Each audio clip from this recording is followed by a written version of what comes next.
The world saw a prince on a stage, a bolt of electric energy, a supernova of style, sound, and pure, unadulterated swagger. But the prince the cameras captured was a carefully constructed fortress. Behind the glitz and the mystique, behind the closed gates of Paisley Park, laid a world far stranger and more secluded than any fan could ever have imagined. He was a man of paradoxes, a living contradiction, a shy, almost painfully introverted figure who could command stadiums with the flick of his wrist. He was a devout spiritualist who sang about carnal desires with a poetic fury. And most importantly, he was a man who craved connection, yet built a life defined by an impenetrable wall of isolation. This isn't about the music, not really. This is a journey into the shadows where he truly lived, a descent into the bizarre rituals, the strange, unwritten rules he imposed on his inner circle, and the eerie, whispered moments that suggest his life was lived on a plane different from our own. A world where art, spirituality, and madness intertwined in a way no one could have ever comprehended. The legend is a lie. The man was something else entirely, something more. And somewhere in that labyrinth of his making, a fortress within a fortress, it's rumored, was a secret he guarded more fiercely than his own unreleased music. A secret not of fame or fortune, but of the heart. A hidden love story that was the key to unlocking the real Prince. Everyone knows about the women who orbited Prince's public life. The dancers, the divas, the muses who became icons in their own light. But in a quiet, forgotten corner of Minneapolis, a different story was unfolding. The story of Anna. She wasn't a musician or a model or a Hollywood star. She was a scholar, a brilliant, reclusive poet who spent her days buried in old books, lost in a world of words and forgotten philosophies. Their meeting was as improbable as it was fated. It happened in a small, dusty bookstore on a day when a rare snowstorm had blanketed the city, forcing the world into a kind of hush. He, a global superstar in a meticulously chosen disguise, she, a woman completely oblivious to the cultural god standing just feet away, her face lit by the dim light of a reading lamp. He was captivated by her quiet intensity, the way her eyes, the color of a stormy sky, would light up when she spoke of ancient literature and forgotten myths, of the poetry of Rilke and the philosophy of Kierkegaard. In her, he found something he had lost, or perhaps never had, a sanctuary from the relentless noise of fame.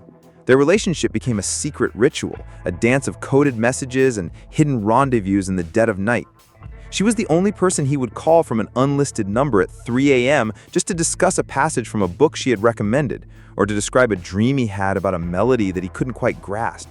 She wasn't just his girlfriend, she was his intellectual anchor, the one person he could be completely vulnerable with, the only soul who truly saw beyond the symbol. They say the most profound moments of their relationship happened not in luxurious hotels or on private jets, but in the sterile, soundproof halls of Paisley Park. He would play her unreleased songs on a loop, sitting in the dark, watching her reactions, searching for a sign that he was on the right path. He would ask her what a certain phrase or chord felt like, treating her emotional response as a cosmic signal. She was his silent muse, his confidant, the only human being who could cut through the bizarre rules and spiritual fervor of his world and remind him of the simple, beautiful truth of being a man named Prince. It was a secret life, hidden in plain sight, a constant, unspoken wellspring of inspiration that fueled some of his most profound artistic achievements. Prince was obsessed with secrecy. It was a defining characteristic of his life, a constant shadow that followed his every move. He would record music and then, in an act of almost religious preservation, lock the masters away in the infamous The Vault, a treasure trove of hundreds, maybe thousands of unreleased songs, albums, and videos that had become the stuff of legend. But what if the reason for his secrecy was far stranger than we ever thought? What if he was hiding something more than just music? The rumor, whispered among his inner circle, was that the vault wasn't just a place to store music. It was a mausoleum of a love story. It said that many of the unreleased recordings from his most prolific period were directly inspired by or even addressed to Anna. There are tales of entire albums recorded in a single night, filled with raw, vulnerable lyrics that would have shattered his public image of cool detachment. Songs that spoke of late-night conversations, of the joy and the immense pressure of their clandestine romance. He was a man who lived in the shadows, not out of shyness, but out of a profound need to protect his creations from a world he believed was not ready for them. But perhaps more than that, he was protecting the deepest part of himself, the man who loved a quiet poet more than he loved his own fame. It is rumored that the very act of releasing these songs would have been an act of exposing his true self, of revealing the man behind the mask, and this was a vulnerability he could not afford. The vault wasn't just a collection of tapes. It was a diary of a love affair, a ghost story told in rhythm and rhyme. A secret so big, he couldn't let it out even after she was gone, because to release it would be to admit that he had been mortal after all. A secret of that magnitude could not last forever. The pressure of maintaining two separate lives, the international superstar and the quiet man in love, began to take its toll. The whispers among his security team hinted at the increasing paranoia, the elaborate schemes to avoid detection, and the constant fear of a leak. For Anna, the life of a phantom muse became unbearable. She lived in a world of silence, of secret meetings and cryptic phone calls, always in the shadow of a fame she never wanted and a lifestyle she couldn't understand. The stories say that one day she simply couldn't take it anymore.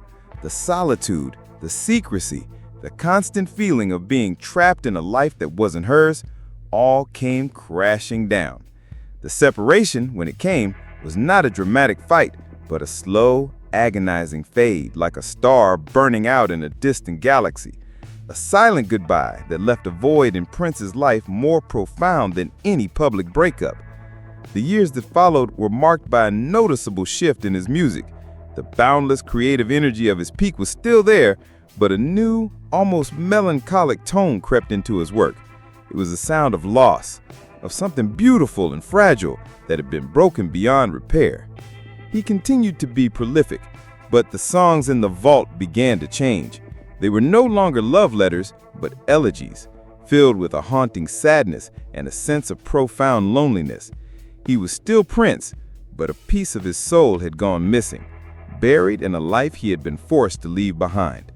The secrecy that had once protected him had, in the end, cost him the one thing he couldn't live without. The final days of Prince were a mystery in themselves, a tragic and bizarre end to a life lived on his own terms. Found unresponsive in an elevator at Paisley Park, it felt like a final poetic act of a man who spent his life ascending to new heights. But what if there was more to it? What if his death wasn't just a tragic accident, but the final, unsolvable clue in a lifelong riddle? Fans have dissected his final acts and words for years, looking for hidden messages. He had canceled shows, was reportedly ill, but continued to work tirelessly, almost frantically. It was as if he knew his time was short and was racing to finish a final, secret masterpiece. Was he trying to finish a final album, or was he trying to leave a message for someone? The truth may be hidden somewhere in the thousands of pages of journals he kept, in the locked songs in his vault, or in the very walls of Paisley Park itself. Perhaps he was trying to leave a final, grand, and bizarre gesture of love to a woman he never stopped loving, a woman who, in the end, was the only one who truly knew him, and the only one who could truly understand the secrets he left behind. His life was a puzzle, and his death was the final, devastating, and beautiful piece of an unsolvable enigma, a final performance for an audience of one.